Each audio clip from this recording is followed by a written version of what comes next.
We are back here joining you from glorious, windy, overcast eastern Los Angeles. A stone's throw from Alhambra. It's Inside LAFC MVP, Max Bretos, Vince LaRosa. Vince, everyone's tired. Players, refs, broadcasters, content team. It's so much going on, but we have to push forward. Yes, and the games from now into eternity are going to be every 3 days. It's all hands on deck. This is the all hands on deck episode. And the one where things are okay, but we're generally not the panic guys. Don't panic, but we will tell you the things we're a little concerned about. We'll look back at the Houston game, obviously the worst loss of the season for LAFC. 2-game week this week, 2-game week next week. So a lot to play for a club that can get right back to the top of the Western Conference with one result.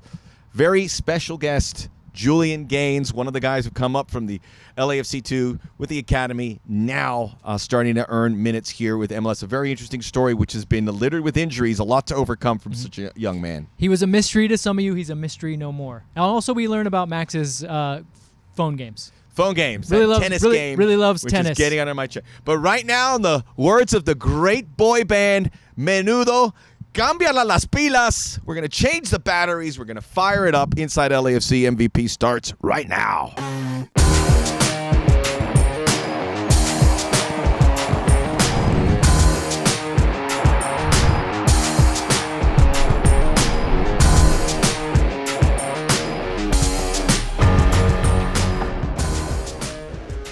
We're off and running here on Inside LAFC MVP, and we are going to recap the Houston game down in... I found out today, Vince, because there were reports that Houston is below sea level. That is not the fact. There were some points where it was, but it's not below sea level.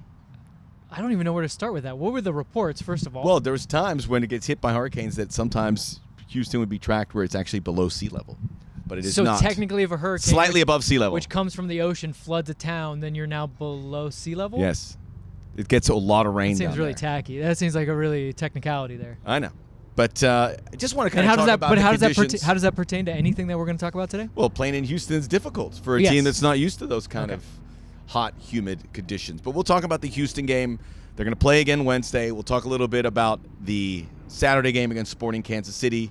That's against one of the hottest teams in the league. But we begin with Houston. Score-wise, worst result for LAFC is they lost 4-0. So I'm on the road with MLS Season Pass. I watched that game Sunday night, expecting the worst. And I know people are like, wait, what's going on? Because they're not scoring goals. I watched it, and obviously falling behind is not going to help. And the game felt very wide open, which I don't think is going to do LAFC any favors because they are short with injuries. They're short now. We're going to have some international duty as well. But it was a situation where it really stretched them out, and you want to be conservative there, but you can't when you're chasing a game. Mm-hmm. But I was watching it throughout it. I just said, this is a very fatigued group, physically, mentally. There's no rest for the weary coming up here with another 2-game week and another one coming up after that.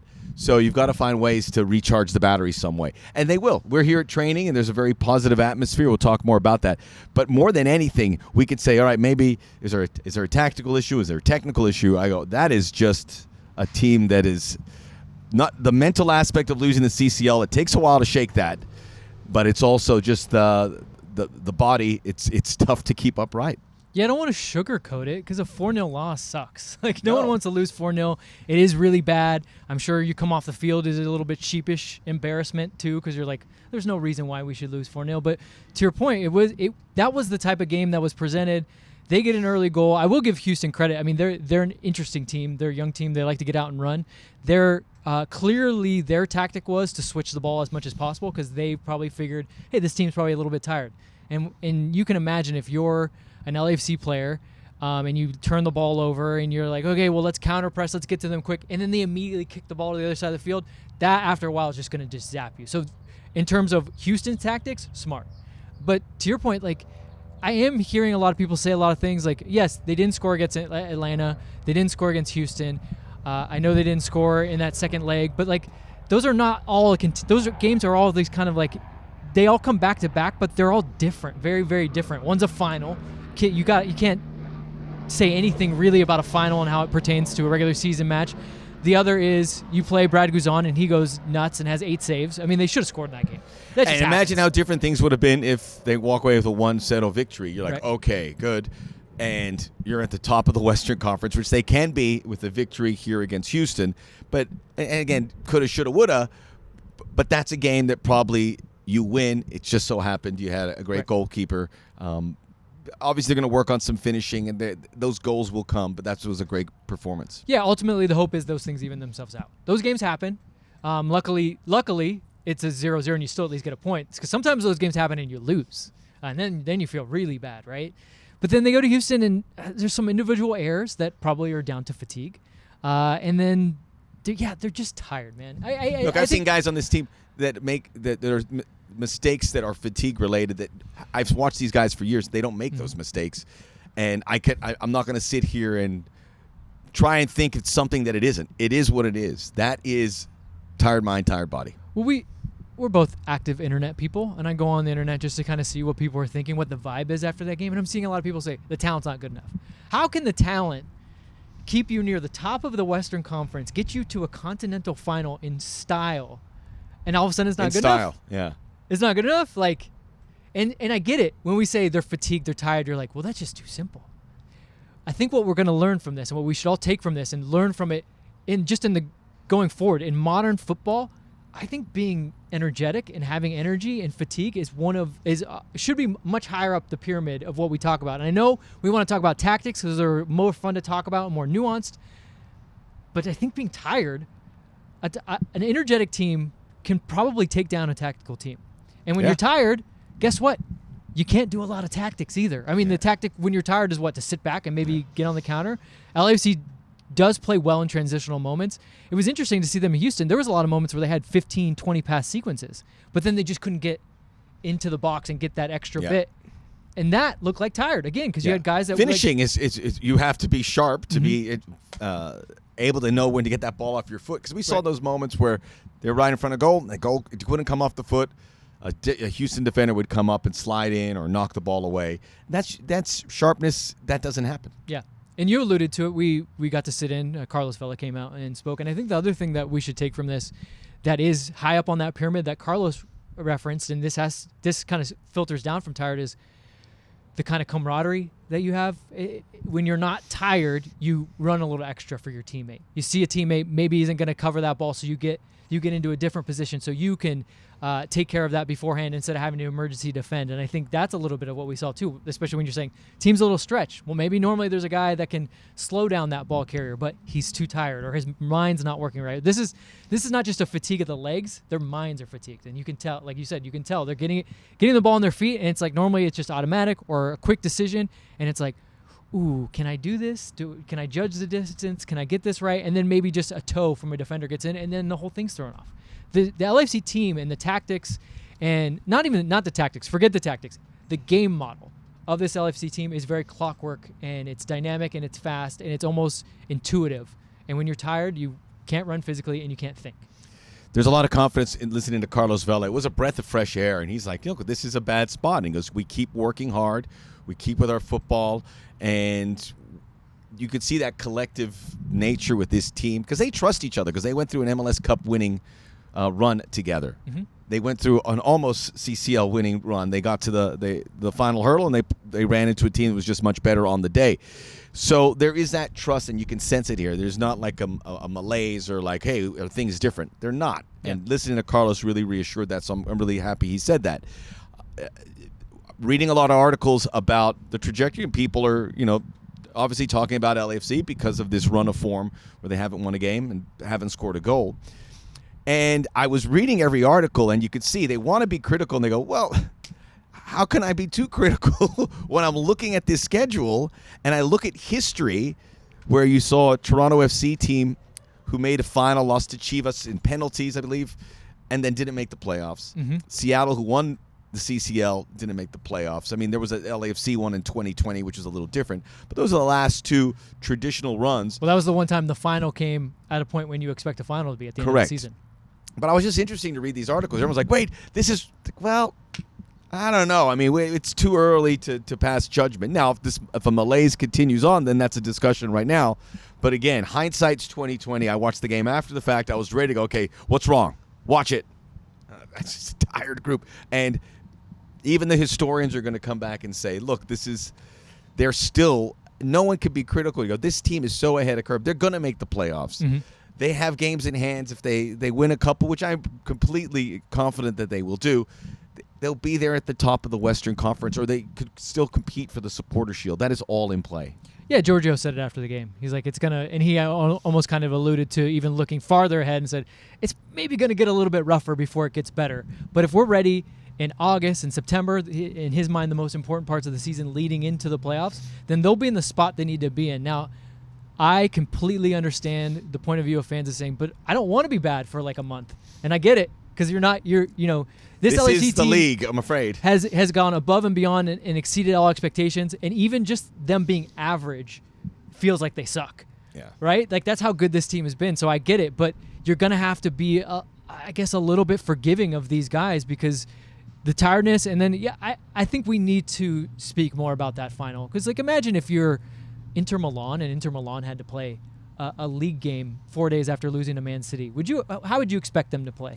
That's a great point. Right? And so it's not just the how quickly the game came after that, but then you allude to, like, we're doing games every 3 days for the foreseeable future. Yep. Basically until the middle of July. The CCL, this is a rescheduled game. Yeah. This would have been a great chance to, This would have been a get our chance to heads get straight. your head straight. Let us give some time off where it's required. Let's get healthy. But because of their own success, this is the only game on Wednesday. Everyone else is in the clear. But we saw that with also the Atlanta game. That was a rescheduled game. So this is unprecedented when you see the work with what's going on. They'll get some time to recharge, but you got to go there. Now, I would even say if things don't go great this week, if they get maybe 2 or 1 point in 2 games, obviously that's not going to feel good, but I still wouldn't be like, oh no. I think you got to wait to see how the game plays out, right? Like, if they play a game like they played against Atlanta and still get a 0-0, I won't be too upset, because I'll have seen an entertaining game where they peppered the goal with shots. And maybe if it just doesn't go in because you're that little bit tired, or you just have bad luck on the day, I'm not going to crush these guys. Again, only 2 losses on the season. It's hard to crush a team like that. I think you got to look back on it and say Steve Tronillo was 100% correct in saying we've got to go for both, because we know there's going to be a drop-off. And they did, and so that's the only reason they're in this position where we're not freaking out, where we're like, God, we're below the playoff line. Like, they're not even close to below the playoff line. Not even close. Could be, they would get, if they win, they'd be 29 points with St. Louis City. St. Louis will probably have a better goal differential. I don't want to put the wins ahead of anything here, but that's where they are, ahead of Seattle, ahead of so many other clubs that didn't have CCL, who haven't had really a heavy toll on their shoulders through a variety of competitions. So it's pretty good then. And I look at that Atlanta result because, Atlanta, that's a good team. That's a good team, and they had every reason to run right at LAFC, and they didn't. They were like, we want to get out of here with a point, and we'll lean into our goalkeeper. That was very odd viewing, because I was like, why? This is the chance to get him. And that's the respect I think LAFC certainly have from opponents. And I would imagine that's what it might look like with Houston, who have not won away. And I would say this is a great chance. Go for it. They're not going to go for it. Yeah, Houston's conditions aren't just difficult, but they do actually have the record to back it up, too. So they are making the best of that, right? And I would say a good Houston team, much improved. They had like 20 new players. Houston is an interesting team. I told you they remind me a little bit of RSL. I like that comparison. In the way that they play, and they can do some interesting things. And if they maybe, as we now know, RSL has gone out and got Chicho Arango. That's going to make them more interesting. Houston might need a player like that, I think, although it seems like they've got some young guys that can get at it. But and a Hector Herrera who is bought in. He looks happy. He looks rejuvenated. I mean, I was expecting Hector Herrera to pivot out and say, I don't like it. He gets along with his teammates. He's setting up his teammates. He's playing a lot. He is huge. I've spoken to Ben Olsen, and he's like, he is our most important player. So this is it's a wonderful development for this league. And it adds a lot to this game, where we could see Vela Herrera, might see Vela Polito on Saturday too. That was unexpected in many ways, based on the half season. And again, we should have to be very leery about half seasons for players at new clubs. Let them get a preseason and get into it, and you're seeing the difference with a guy like Ache Ache. And I would say, I know game state matters because obviously they go up a goal, then they get their second goal, and they're kind of okay with it. Yes, it ends up being 4-0, but like that didn't seem like a 4-0 game. It's not like Houston was just running the table and absolutely dominating them in every aspect of the game. Like I said, there was moments where LAFC had 20 pass sequences and it just didn't quite come off. They couldn't. It was one of those games where it was like the next goal was always going to be so important, and LAFC could never get it to 2-1 to actually make it a game. And then Houston, I mean, Franco Escobar is not going to hit a shot like that again for probably the rest of his career. But it's a good goal. He's both Corey Barrett and Franco Escobar celebrated. I was like, that's fine because they didn't have. I thought Franco. It was such a good goal you celebrate, but he won a championship here. And it's now their third team that they're on in MLS. So maybe I know, so that's okay. But look, it was 1-0 at the halftime, and then the penalty to Ryan Hollingshead. I'd love to talk about it. There looked like there was contact. I don't know if anyone could have. Is that one of the strangest penalties you've ever seen? It was just like a misstep, and was better. Imagine that's not called, which a lot of refs probably wouldn't have called it because you can't. We watched the replay. I couldn't tell where the contact was. I'm not saying there wasn't. That referee better have been 100% sure. I don't know how you could say that. I go, well, how are you 100%? Maybe he heard something. Yeah, because it looked like Ryan fouled himself. And that's what they said on the broadcast too. Yeah.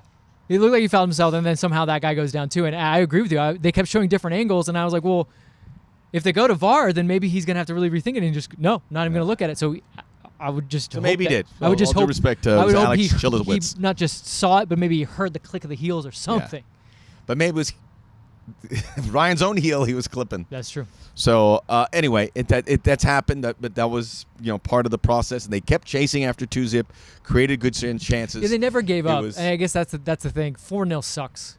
I'm going to say it again. It sucks. And you could tell the players afterwards. I mean, they were answering the questions like, but they "Wow, kept this trying is to score." Like some teams in Houston, it gets 2-0, and you go, "Just pack it up. Let's not even care about it." And they did keep trying, despite them being tired. And that goes back to what Carlos said. If they were satisfied, it was 2-0. Like, all right, this game's going to end 2-0. Knowing that you're going to play them again on Wednesday. Let's save our energy. Yeah, maybe you pack it in and go, we'll get them back home. And legitimately, you can actually get them back home because you turn right back around. But I guess it goes back to what Carlos says. Like, when you find yourself in this moment, you just got to work harder. I love that about athletes. It's about keeping short memories. Don't let stuff dwell. And the great athletes have such a good grasp of that, because if you do let that happen, you're not going to be a great athlete. You've got to be able to process things. And I think Carlos Vela, knowing him over these last 6 years or so, I mean, he does that in bushels. He's amazing at that. And, all the great athletes, Tiger Woods, Michael Jordan, Lionel Messi, they're probably all in that same category. But it's not just Carlos. You see these guys. I'm sure you talk on. They're disappointed. They know they don't want to take a 4-0 loss. They don't want to lose a CCL final. But what is the alternative to letting that get to you or come back? Right. You could have never been there. Also. So I mean, it is what it is. I mean, this is, as I always like to say, this is what you get when you decide to play this game. Like you don't get guaranteed championships or trophies. You get guaranteed heartbreak, sorrow, losses, and you have to deal with that in order to reach that next level. Is there anything we're missing about just on the side of the play that we probably should bring up? I would say that I think I said it. The finishing, it's just gotta maybe take a less touch, or just say, I'm gonna get this on shot. I'm not gonna. It's kind of like take the shot and miss it as opposed to not getting a shot off. I think there's maybe something there. I don't know. Yeah. Otherwise, I don't know. I can't think of anything other than. Sometimes it's one of those things where you actually got to pull back a little bit because you're like, I'm just going to hit it harder. Stay a little more compact. Maybe don't get stretched if that's possible. Yeah, just try to be a little sharper. And look, I'm not worried about. Again, this team can't have been flying high, outscoring opponents in the CONCACAF Champions League 14-3 before the final, and then all of a sudden they can't score. None of them are good. I know, and I referenced it, Chicho Arango. A lot of you guys are like screaming right now, well, we never should have lost Chicho. One, first of all, it's a non-starter. Yeah. Okay, the cap is what it is. And I've been sharing this with some people that maybe haven't heard it. I know we've talked about it. When a team wins MLS Cup, most guys have bonuses for MLS Cup. What happens to those bonuses is they go to the next year's salary cap. So that is a big reason why a lot of the changes that you are screaming at us going, we don't have the depth we had, we let a lot of guys go. It's because of that. That's an MLS rule. What do you want the front office to do? They know about it. They definitely sacrificed it in order to get an MLS Cup, and they prepared for the next season knowing they would probably lose guys, but like there's only so much you can do. And I think what I'm trying to get to is this. depth has been something that people keep hammering on. And I'm going to ask you, as someone who watches more MLS games, how many teams are deeper than LAFC? Genuinely. And injuries are something you can't account for. Yeah, maybe. I mean, I did a Real Salt Lake this weekend, and it's weird because they have depth, but it's like depth via Salt Lake Monarchs 2 or depth through academy, that the guys that they're, or draft picks that they're leaning into that you call depth, that maybe are guys that wouldn't be part of that first team group for LAFC, that would have to wait their turn. And is that depth? You really have to earn it here. Yeah, because like, and I'm not saying they don't do it at Salt Lake, but Salt Lake by necessity has depth. They use more players, but it's players that maybe at LAFC wouldn't be given that chance. They'd say, wait, we're not ready to put you in here just yet. I look at depth as this. Like, when the roster is what it is, it's fully constituted and everyone's healthy. Because, like, there are guys that are injured now. But just riddle me this. When everyone's healthy and you have a midfield of, let's say, Sifu, Kellen, and Ilie, how many teams can then bring in Timothy Tillman off the bench? Yeah. One? I mean, not many. Then you have your front Matty three. Bogusz, Yeah, you have your Stipe Biuk, your front three. Battling for minutes. You have Vela, Bouanga, Opoku, and you can bring Bogusz or Stipe off the bench. There's a big drop-off in a lot of these or clubs. Or center back. There's so much you could... You have Giorgio Chiellini. Like, the depth is there. But, yes, it's going to be tested. And MLS artificially keeps you from having maybe the additional depth that you really, really should have. I spoke to Garth Lagerwey, who's the general manager at Atlanta when they were here, and he was like saying, he said, yeah, that's what they're kind of dealing with. And every time you win a title, you got to look at your roster and go, we're not going to be able to sign these guys. You just won an MLS roster. You have guys that want to make more money. That's just the way it goes in most sports. The Denver Nuggets are going to just won the NBA champions. Congratulations to Denver. And these guys, when their thing is, they're going to, whether they're just given more money by the club, but everyone's going to say, I want more money. I'm a champion. That's winning is part of it. So it's a dual-edged sword, right? They want more money, but then on top of it, you've already got to pay them the bonuses that get knocked off the cap for the next season. Yeah. How do you deal with that?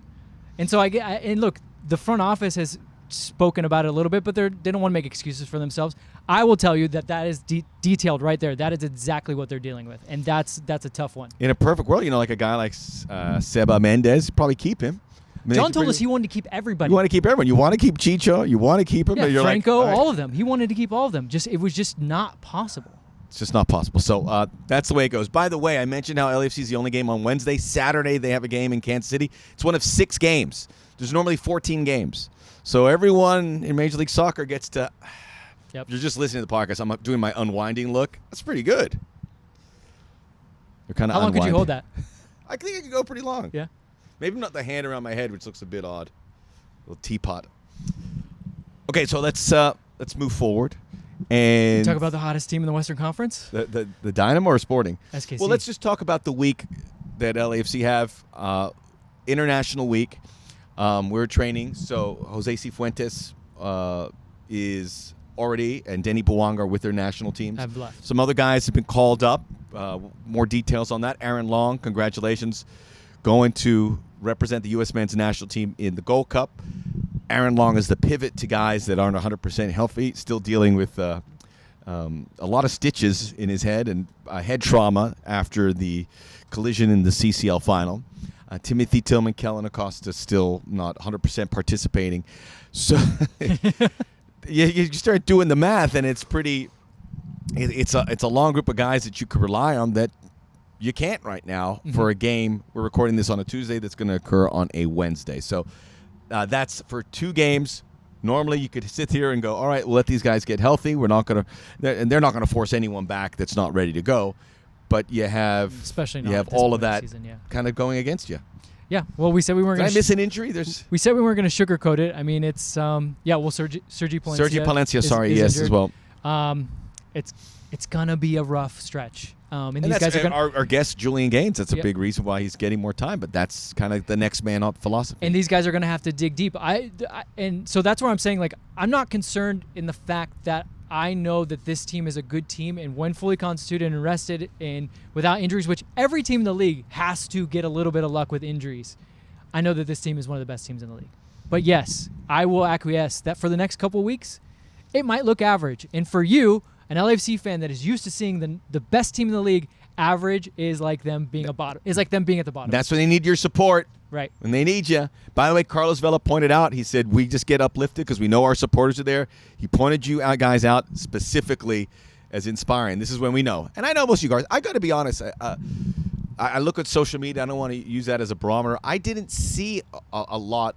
I mean, there's some people that are frustrated, obviously, forced it, but it wasn't at the level. I think the fans and supporters get it. They know what they've gone through.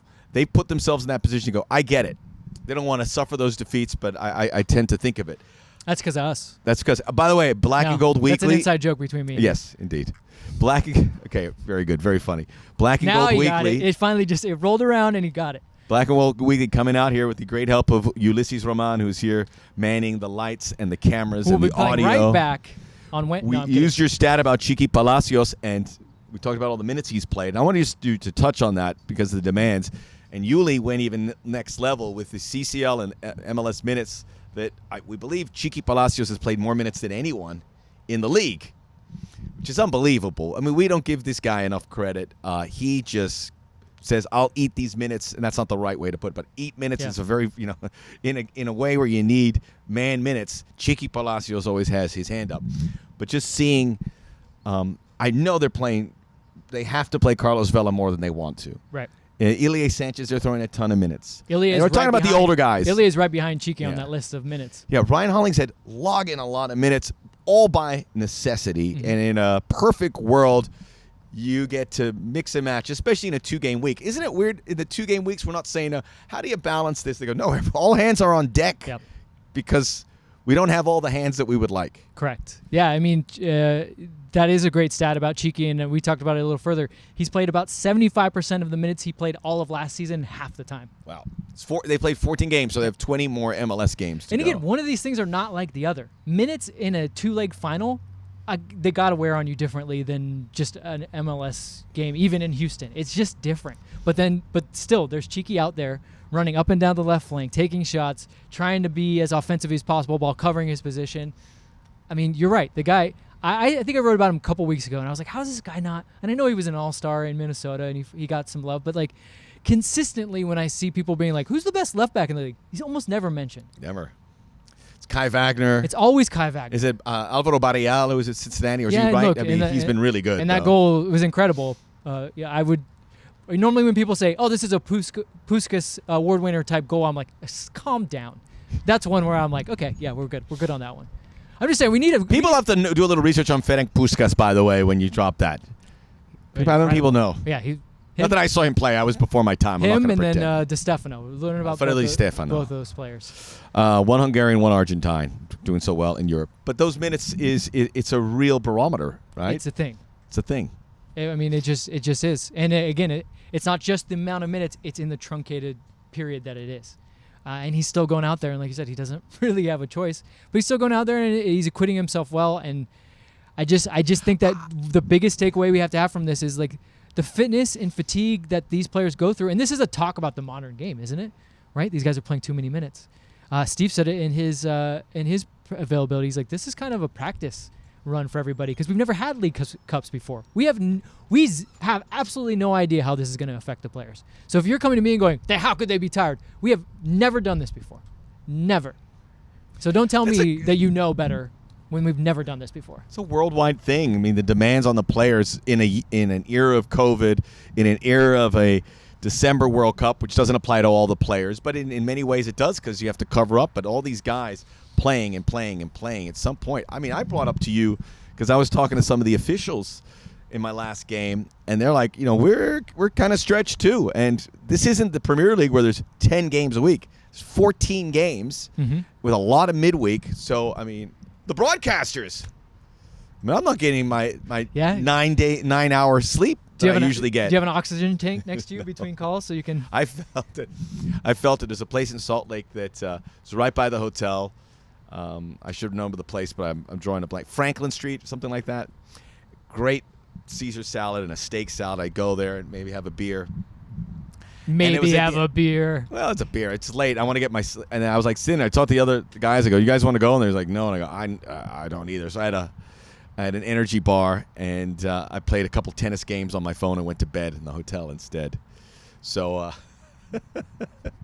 I was too tired, and when you're You tired and games that altitude gets to you, it's a mess. You're like the only person I know that plays games on their phone. I know a lot of I'm people do, but no, Max is a big game on. No. You still play the F1 game? Not anymore. I got frustrated by The fact that it. I But can there's call one out game, specifically, I don't got play anything frustrated by else. it. But now I play the tennis game, and I can't get better, and it's so frustrating. But This then is how the guys- F1 game was. Max know. used to play this F1 game, and he'd be like cursing at his phone. I'm like, what's going on? He goes, I don't get it. I have to change tires and fuel up. These guys don't. There's no way I'm How going do to win you this remember race. that? Because it sticks out of my brain. Well, I play these guys, and they give you the same amount of points, right? And then the other guy, I have a backhand that's rated 49, and this guy's and my forehand's a 33. You have to pay money to get that up. I'm not going to pay money. And the guy next to me, who's supposed to be on my Man of his level, principles. has a forehand of 70 and a backhand. I go, I'm not going to beat this guy. It's freaking Novak Djokovic. I'm 1970s Vitas Gerulaitis. All right. Who? What do we talk about? Vitas Gerulaitis We've gone really heavy on this Okay, segment. a So quick let's- talk. yeah. Sporting Kansas City, red hot. We'll see that about Saturday. Traveling there, I would imagine that could be a game where you're like, Yeah. you say, all right, well, the Wednesday game is obviously, I think, in the Carolina way. That's a game. Maybe things do well, but they're soaring. Alan Plato scored a couple goals. They beat Austin 4-1. They were the last team to get a victory, and they have 5 already. So they're back in those playoff positions. Yeah, their ascent really started with the 1-1 at Bank, and playing them at their place is a totally different animal. They do feed off that crowd. Obviously, the weather comes into play, so it's a dangerous place to play, and it's just another testament to when you have your players, your best players especially, and they're fit and ready, you can do some things in this league, and SKC is proving it. Imagine Sporting fans how panicked they were, and now they're like, oh, okay. They wanted It's to a weird fire league. Peter Vermees, who is like the mayor of. And it's not going to happen. It's a weird league. We all know that. We all know about the ebbs and flows. Maybe it will change one day, but right now it is what it is, and So enjoy it. we move. Enjoy it. Don't let it bother you too much if there can be bad patches, because there will be. The best clubs in the history of this league have had bad patches. Yeah, batten down the hatches. Don't go on social media. Just watch the games. Talk to Max and I. You'll be fine. We'll be right back here on Inside LAFC MVP. Our special guest, the hardworking, the man who's overcome so much, Julian Gaines, will get his thoughts about dealing with injuries and starting to break through with the first team.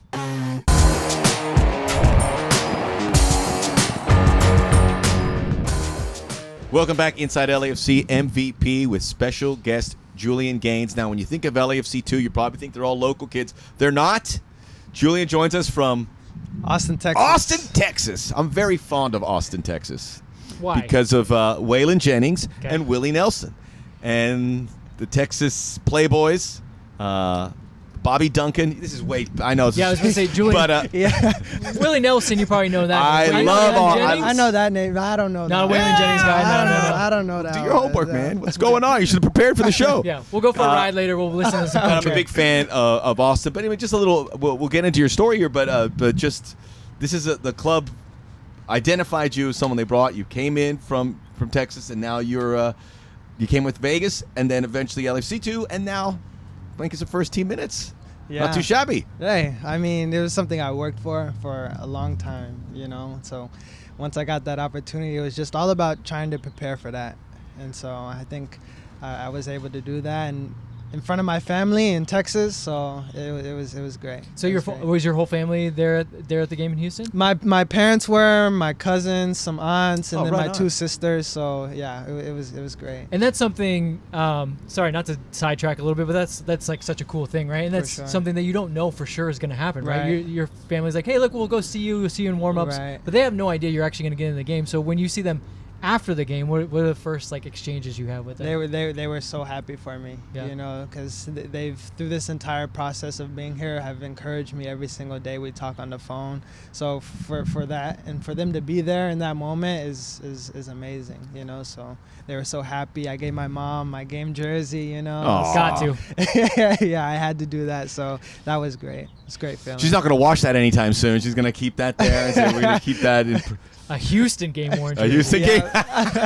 that's Like it was so How hot was before it? you got on the field, hot, right? humid. You can Even for someone from Texas, that was hotter than. yeah, you can't stand outside and not sweat. It's crazy. I imagine when people, and then let's get your schedule, like, all right, June, July, Houston. Right, you want to see Houston at the very top, Wanna see- That or means the you're very playing back. in, like Get March, it out, But yeah. then when the foot lower you go, you're like, this is getting worse. It's getting worse. Yep. Oh, I'd love to touch on how tough it is for families of you guys. 'Cause we were talking about your brother Mackenzie, who was with Austin, so the family gets to see him. And then Charlotte picks him in the expansion draft, so they're obviously not going to see as many games there. Right. But that is, it's tough for the family. We spoke to Aaron Long, who's never played in front of his family. He's 30, and he got this chance this year. It's very special. Yeah, no, it's very special. And then, I mean, I moved away from home at 16, so, you know. How old are you now? I'm 20 now. Okay. And so for a few years, I never played in front of my family for a long time, you know. So they would make the trip. They come once a year.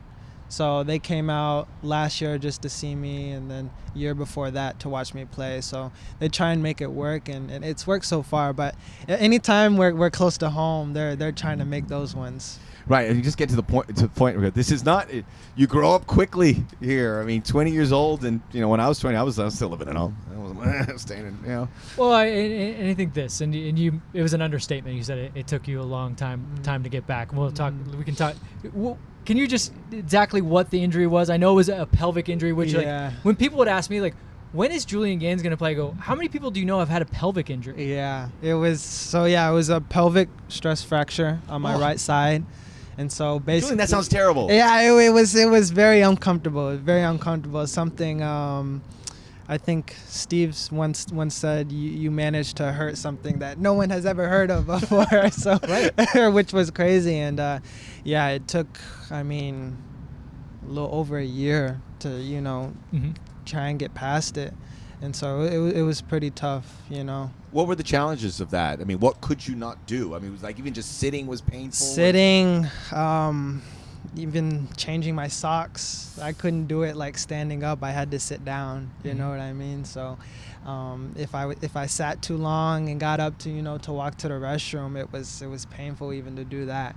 And so it was a very, I think, unique kind of injury, to be honest. But I'm just glad to have it past me. How long were you off your feet? Like the injury happens, and then you there's got to be a time period where like you can't really do anything, right? Right. It was, I think, just doing rehab stuff on the table. I think that was, 4 weeks on its own, not doing anything, and then maybe almost 2 months where I didn't even put my boots on to see the field, Wow. And the club must be saying, be patient, don't rush back. And you're probably going, how hard was it to just tell him, don't put your boots on.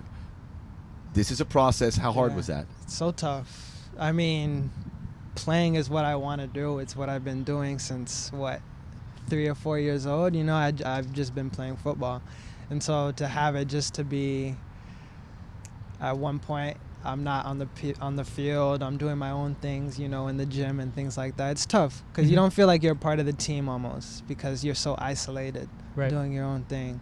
And just because of what football means to me and the way and how important it is in my life, it's just like it's a part of me. And to have that like taken away, it was pretty difficult. Well, and especially when your like initial trajectory is, I'm sure when you were initially coming up, you had a lot of people being like, "Man, you've got it," and you've got work to do, but you're a little bit inside of you is like, "Yes, I got it," and then that happens, and there had to have been a moment where maybe you thought, "Is this it?" No, yeah. I mean, was that something that you had to get over and get past, or did that never enter your mind?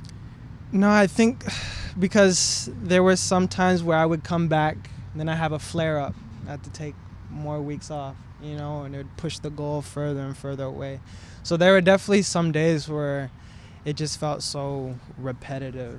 And so, I was just like, it's tough to wake up and go do those same things again and again and again, when I just want to be on the field. But this environment, LAFC is so encouraging, even I worked real closely with Jason Hahn, head of rehabilitation, and he just every day I was working with him kept me encouraged and motivated and things like that. And even players on the team, even guys that would come in middle of the season, they would even, they're new to the team, but they're still close to me and just encouraging me. I think that's what really helped, is just being here in this environment because everyone's so encouraging.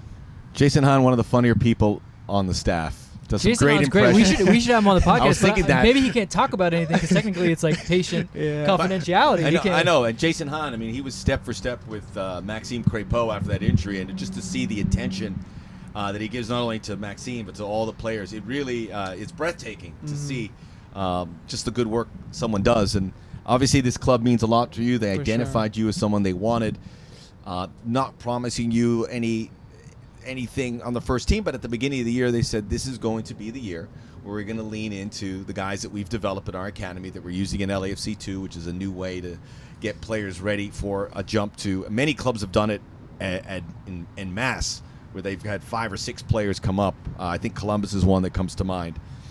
But there's no guarantees, but now you've started to not just make it on the field, but must be also pretty good to make it, to see your name on the game day squad. Yeah. Right? So tell me a little bit about just to see your name on that list and what the club has kind of said about how you could eventually start seeing more minutes with that first team. For sure. No, I remember the first time I made the roster. It was against Seattle away. I called my mom immediately. Because people think you have to play, but sometimes get on the plane. You're on the bench. You're like, what? I called my mom immediately.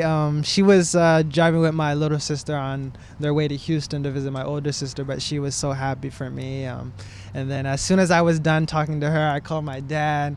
He was happy. He told me after that, he called my grandma, he called my uncle, you know. So it was very exciting, and it's just something I had worked for, you know, and something I was really pushing for. So to finally have that was just, you know, I think a first great step just to make that roster. So it just helped further encourage me, you know, to keep working, because maybe the next step is to get on the field, you know. So that's well, you did play in Houston, but before that you go from that to playing a cup game against LAFC's biggest rival, and you're getting to do it at home. So you get to really feel the crowd, felt what it meant to them. And you went out there on that right side, and you were giving it to them, and it's their first team too. So I would imagine that it's even different, because you're like wondering like, oh, I wonder how they're going to line up. And then when you see their lineup, you're like, that's the starters. Yeah. Like, what's going through your mind as you're walking on the field? No, I mean, what's so great is the guys like Sergi, like Ryan, like Giorgio, you know, these guys that have the credibility of being such great players in the league. They just came up to me, and they were like, just play your game. They're like, look, this is your level, you can play here. And that just really helped calm my nerves, you know what I mean? They were just telling me to have fun and play with joy, you know? And so that helped me just to find the motivation and the concentration and just the focus, you know, just to enjoy it. We had Nate Ordaz last week, and I know you mentioned it in a press conference, but it was something that Ilie told him, and he says, if you play scared, we will notice, but you can't play scared. And I mean, that is to be on their level. I mean, that's something that it's got to be difficult for a young player, because you're always I'm like kind of the outsider, young here. But have you been able to adapt those moments where you say, I belong, I because these guys tell me I do? Right. No, definitely. I know I've spoken to Ilie too, you know, or even earlier this season, just about, he was just telling me, you know, just to focus on what I can control, and that's just being out on the field, you know, just putting in my best effort. And then, you know, the difference between, you know, the first team playing with the second team, it's just the speed, a little bit more details, you know what I mean? So just being in this environment, and it's just so encouraging, you know, getting more comfortable with the speed and things like that. And, you know, it's going to take time to adapt, but once it does, you know, it feels real great. Well, and for you, right back is not your position that you start out playing. I mean, I'm sure you now every day you come in, you're like, I'm a right back. Like, but you probably had to hammer that into your mind. Like, I'm a right back. I'm not a striker anymore. I'm not a winger. I'm a right back. So how have you now kind of, because you're learning a new position, and then like you said, it's faster. Yeah, it is. How has it been for you? I've been enjoying right back. I just tried to embrace it, you know, the new position, because I was a left winger. Right. You know. How's your left foot? Yeah, you're not it's cutting. better. It's better. Left inverted winger. Yeah. Okay. What do you like about it? As a right back, I mean, definitely here. I mean, first job is to defend, obviously, but we get to attack also. So You said that begrudgingly. You're like, I mean, I have to. That's the job, main job. But we also get forward. So I get best of both worlds, I think, and so it's been real good. And I think also just whenever I was dealing with those injuries, I think it also gave me an opportunity, just to watch players in my position. Like Ryan, Cheeky, Moon whenever he was here, players like that. So it's just like to see what is needed in a position like that. And so that's what I tried to do, and that's what I still continue to try to do, So Well, I would imagine it's helpful too that, you said you were a winger and now you're a fullback, but you don't come in as a fullback in a lot of setups where they're like, get to the end line and cross it. Right. Like, no, you get to still do kind of wingery things, Exactly, right? Like create with the ball at your feet, dribble. So that's, I guess that's still exciting for you, because sure. we can tell when you get the ball at your feet, like you want to dribble some dudes, right? Yeah. Like, where does that mentality come from? I think watching my brother. Okay. Honestly, I mean, he's who I grew up watching all the time. He's a real 1v1 type of player, so it's just like I kind of have that mentality whenever I get forward, because I enjoy it. I enjoy getting forward. I enjoy getting assists. I enjoy scoring goals and things like that. So I think just also it comes from being a winger. Also, your job is to just. I had a coach that told me, get into the box, whether it's getting a cross, Right. getting a shot on goal, get in the box. So I think some of that has translated. And it's a big thing for Steve, right? For sure. Box entries are something that he brings up in press conferences with us. He's like, we track those things. Those are, so it's got to be a directive that you're hearing every day. Yeah. Have you seen any Steve videos from his playing days? Yeah, what about Steve as right back? He is the gold standard of right backs in this country. No, yeah, I've done some. Why don't you surprise him and go, hey, I saw you at 2010 World Cup. Why don't you take a... Yeah, I've seen it. Hanover videos, too, I've seen. So, yeah, I've watched them. And they're leaning into you a bit because, Sergi's getting better again after the injury he suffered. They put a lot of minutes on Ryan, and you're that next guy up, so to speak. What have they kind of told you about your change in role? Just to keep preparing. Because in any moment, it can switch like that, and you just have to be ready to be called upon, So I'm not trying to do anything different than I was, I mean, just staying prepared, keeping focus, making sure I'm doing the right things off the field too, so that, I'm feeling good on the field, So just trusting my ability, and then just trusting everyone around me. Can I ask you about your number? I know when you come in, like it's like kind of slim pickings when you're like the last guy in, but like you picked a number that's pretty far out there, and it's definitely not the year you were born, because you get a lot of guys that they're like 94, and you're like, oh, that might have been the year you were born, just not you. So how did you get that number? Yeah, so I came in and all my favorite numbers were already taken. Of course. So what would be your number one choice? It would have been 17. Okay. Brian Rodriguez had that. Okay. And so you weren't getting that. I wasn't gonna get that, and then. So 80 comes from Ronaldinho, him at AC Milan. And he was, growing up, one of my favorite players to watch. I think he's so entertaining. I think he's so talented and just real skillful. I think he's one of the players I go on YouTube and look at Ronaldinho highlights. So I chose 80 just because he's one of my favorite players to watch, yeah. That was the year he was born. Ronaldinho, not you. No. Yeah, you'd be kind of old. You'd be kind of old for LAFC too at that point.